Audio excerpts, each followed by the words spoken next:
Halo semuanya, pernah nggak sih kamu kepikiran, di balik kesibukan kerja setiap hari, sebenarnya ada aturan-aturan yang dirancang khusus buat melindungi kita? Nah, hari ini kita bakal bedah tuntas peraturan-peraturan penting pemerintah yang jadi semacam malaikat pelindung kita di tempat kerja. Yuk kita mulai? Coba deh, kita berhenti sejenak dan pikirin, bahaya apa aja sih yang mungkin ngumpet di sekitar kita tapi nggak kelihatan? Bisa jadi itu kualitas udara yang kita hirup, atau mungkin suara mesin yang bisingnya udah kita anggap biasa aja. Justru hal-hal tak kasat mata kayak ginilah yang jadi fokus utama kita sekarang. Jadi, kenapa sih aturannya harus diperbarui? Gini deh, bayangin aja, peraturan lama yang kita pakai itu dibikin tahun 1964. Udah jelas banget ketinggalan zaman kan? Teknologi dan cara kerja sekarang udah jauh beda. Nah, makanya peraturan baru ini, yaitu Permenaker nomor 5 tahun 2018 dan nomor 11 tahun 2023, muncul untuk mengejar ketertinggalan itu. Tujuannya? Biar sesuai standar internasional dan menyederhanakan aturan-aturan lama yang mungkin udah tumpang tindih. Oke, sekarang kita masuk ke bagian intinya ya. Jadi pemerintah udah mengelompokkan semua potensi bahaya di tempat kerja ke dalam 5 kategori besar. Penting banget buat kita semua untuk paham kelimanya, biar kita bisa lebih waspada sama lingkungan kerja kita. Ini dia kelima faktornya. Pertama, fisika. Ini semua tentang lingkungan, kayak kebisingan, suhu panas, atau getaran. Kedua, kimia. Ini menyangkut uap, gas, dan zat-zat berbahaya. Ketiga, biologi. Ya, ini soal bakteri, virus, jamur. Keempat, ergonomi. Ini penting banget soal posisi kerja kita, cara kita angkat barang biar nggak cedera.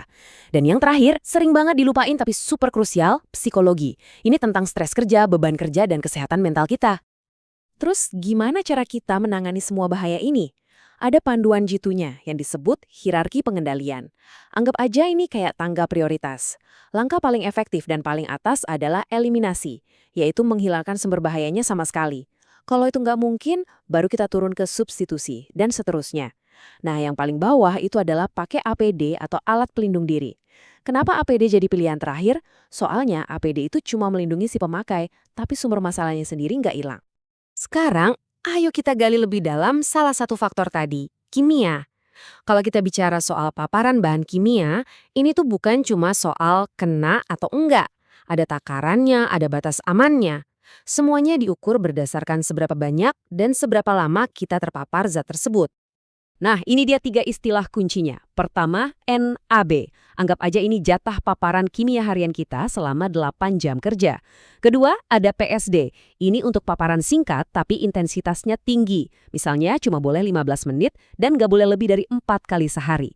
Dan yang paling penting, yang ketiga, KTD. Ini adalah lampu merah mutlak. Batas yang nggak boleh sama sekali dilewati bahkan sedetik pun. Kelihatannya cuma singkatan, tapi ini krusial banget buat keselamatan kita. Oke, kita udah bahas bahaya yang nggak kelihatan. Sekarang, kita beralih ke sesuatu yang bisa kita lihat dan rasakan. Lingkungan fisik tempat kita kerja.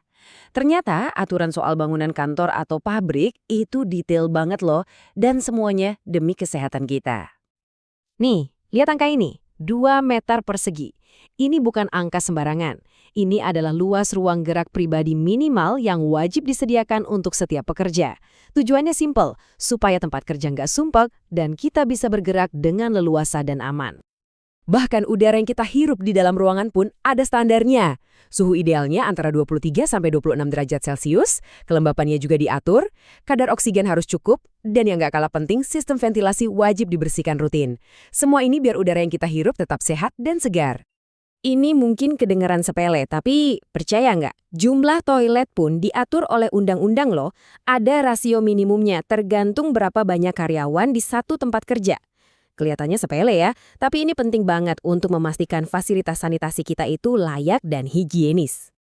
Nah, sekarang kita masuk ke pembahasan zona yang risikonya paling tinggi di tempat kerja, yaitu ruang terbatas. Ini bukan area buat main-main, makanya aturannya super ketat karena risikonya bisa sangat fatal.